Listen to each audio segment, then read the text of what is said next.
अब हम किलिकित कुंडली धारामापी या वेस्टर्न धारामापी को देखते हैं।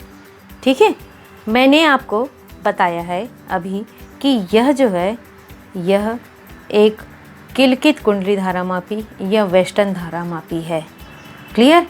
यहाँ पर जो कुंडली और चुंबक जो है यह अंदर वाले हिस्से में रहता है।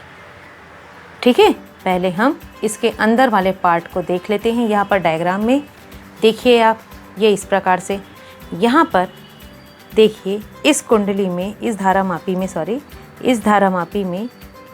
सबसे पहले आपको क्वेश्चन जब आता है तो पहले आपको इसका डेफिनेशन बताना ज़रूरी है।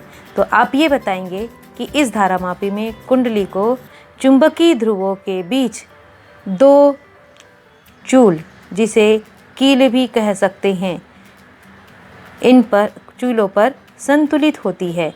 कुंडली के साथ एक संकेतक लगा होता है। ठीक है, और यहाँ कुंडली विक्षेपित होती है। चूँकि यह चल कुंडली धारामापी है, इस वजह से यहाँ पर कुंडली विक्षेपित होती है और चुंबक स्थिर होता है। चलिए इसकी संरचना पर हम आते हैं। यहाँ पर इसकी संरचना पर अगर हम ध्यान दें तो हम ये देखते हैं कि यहाँ इस धारामापी में कुंडली आयताकार कुंडली दिख रही है आपको। हम आयताकार, वृत्ताकार जो भी ले सकते हैं। तो आयताकार कुंडली दो चूलों की सहायता से एक स्थायी और शक्तिशाली नाल चुंबक के ध्रुवों के बीच में लटका हुआ है, N और S। ओके, यह कैसे हैं? यह अवतल बेलनाकार रूप में कटे हुए रहते हैं ताकि यहाँ पर चुंबकीय क्षेत्र त्रिज्यीय रहे। और त्रिज्यीय क्या होना चाहिए, ये सारा चीज़ आप समझ चुके हो। आयताकार कुंडली जब घूमती है तो जब ऐसी कंडीशन में है तब तो यहाँ पर आघूर्ण का मान उत्पन्न हो, इसमें आघूर्ण लगेगा।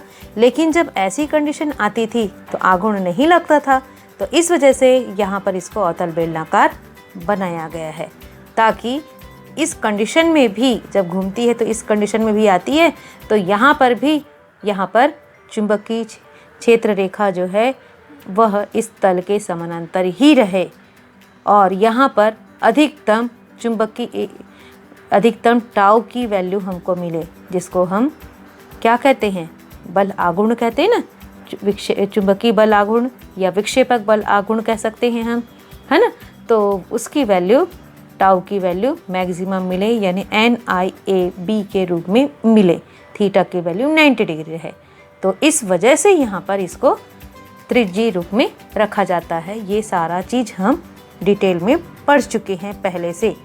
तो मेन ये है कि यहाँ पर आयताकार कुंडली को दो चूलों की सहायता से, और ये जो चूल हैं यहाँ पर ये जो दिख रहा है आपको, यह भी एक निलंबन तार है। ठीक है, और यहाँ पर ये जो दो कील दिख रहे हैं उनकी सहायता से यहाँ यह कुंडली दो चुंबकीय ध्रुवखंड के N और S ध्रुवखंडों के बीच में संतुलित की जाती है। और कुंडली के दोनों सिरे में आप देख रहे हैं, इधर S1 और इधर S2, ये स्प्रिंग लगे रहते हैं और इन स्प्रिंग के द्वारा संयोजक पेच से जुड़े रहते हैं कुंडली से। क्लियर? उसके बाद आप देखिए, ये जैसे जैसे कुंडली घूमती है ये स्प्रिंग में ऐंठन बल युग्म उत्पन्न होता है। ठीक है, और कुंडली का यहाँ पर हमको विक्षेप, यह जब कुंडली घूमेगी और यहाँ पर कुंडली विक्षेपित होगी, यहाँ पर स्प्रिंग भी घूमते जाएगा।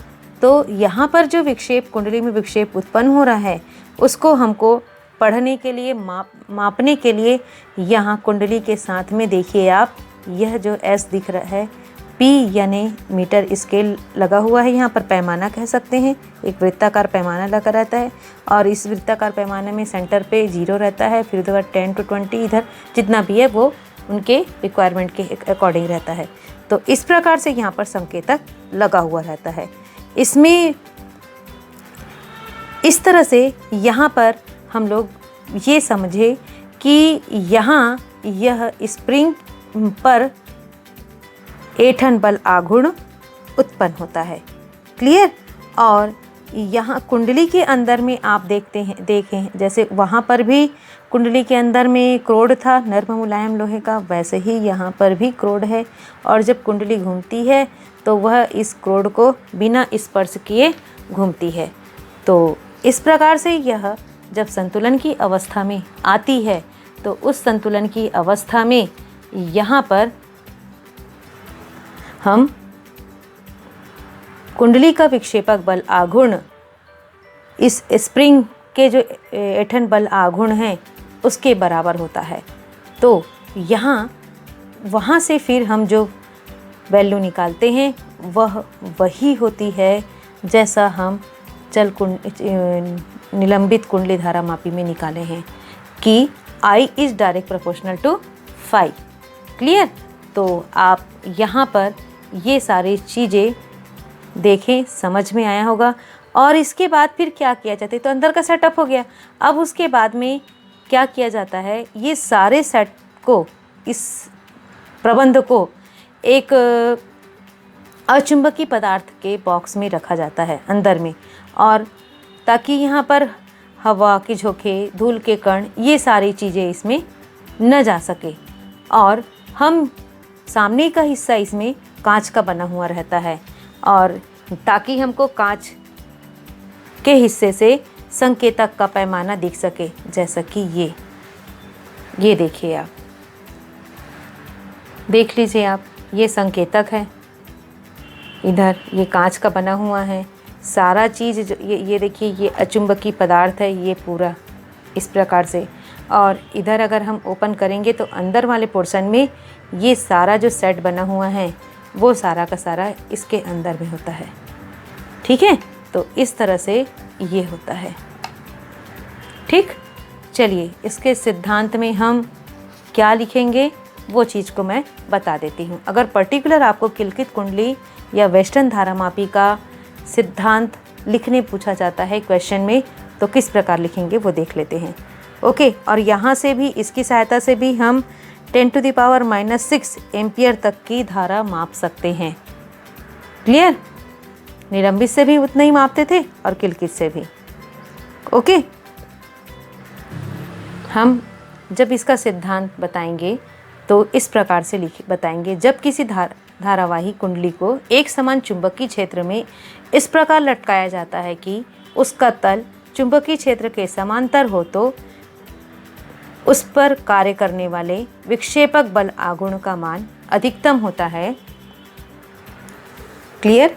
यह बल आघूर्ण कुंडली के तल को चुंबकीय क्षेत्र के लंबवत लाने का प्रयास करता है, और विक्षेपक बल आघूर्ण टाउ इक्वल्स टू, हमको ये पता है थीटा की वैल्यू 90 डिग्री, तो टाउ इक्वल्स टू NIAB, यह अधिकतम मान होता है। ये सारी चीज़ें हम यहाँ नोट कर लेंगे। ओके,